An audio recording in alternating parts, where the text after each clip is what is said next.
কর্মচারী পুলিশ মিলে শিক্ষার্থীদেরকে উদ্দেশ্য করে ইট পাটকেল টিয়ার সেল গুলি করতে করতে ক্যাম্পাসের আবার 1 নম্বর গেটে আসি।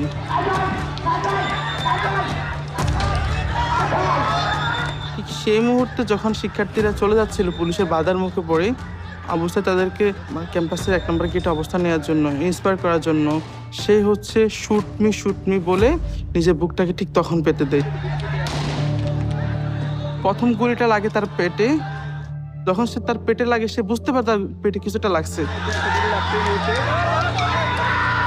ঠিক সেই মুহূর্তে একজন পুলিশ ঠিক তার খুব কাছে এসে ঠিক তার বুক বরাবর গুলি করে।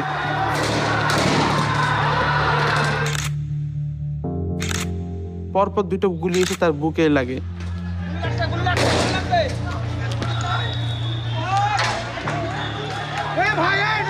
বাচ্চারা শিক্ষার্থী গুলিবিদ্ধ হয়ে লুটিয়ে পড়েছে।